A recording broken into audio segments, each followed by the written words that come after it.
अस्सलाम वालेकुम। Previous video में हमने कर्व ड्रॉ की थी पेन टूल से, और इस वीडियो में हम उसके कुछ मज़ीद ऑप्शंस को चेक करेंगे।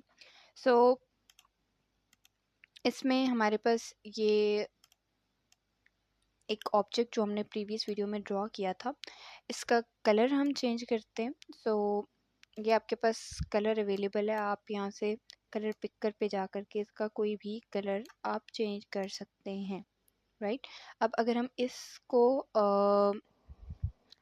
इसकी जो प्रॉपर्टीज़ हैं उसको चेंज करना चाहें तो पेन टूल पे जाकर के क्लिक करेंगे तो ये आपके पास ऊपर इसकी सारी जो प्रॉपर्टीज़ हैं वो शो हो जाएंगी। अगर आपने इस शेप का जो स्ट्रोक है उसको चेंज करना है तो आप यहाँ से इसको चेंज कर सकते हैं। अगर आपने कलर चेंज करना है तो आप यहाँ पे अपना कस्टमाइज कलर भी इसमें ऐड कर सकते हैं। जैसे ही आप इस पर क्लिक करेंगे तो ये आपको शो करवा देगा और यहाँ से आप इसका कलर इजीली चेंज कर सकते हैं, राइट। और इसके अलावा आपके पास यहाँ पे लाइन में आके आप इस स्ट्रोक को डिफरेंट फॉर्म्स में कन्वर्ट कर सकते हैं, राइट।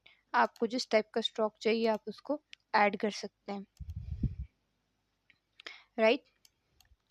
इसके अलावा आपके पास यहाँ पे मोर ऑप्शंस अवेलेबल हैं और उसके अंदर आप स्ट्रोक की डिफरेंट टाइप्स को भी ऐड कर सकते हैं। यहाँ से आप स्ट्रोक की टाइप्स को चेंज कर सकते हैं, राउंड एंड स्क्वायर।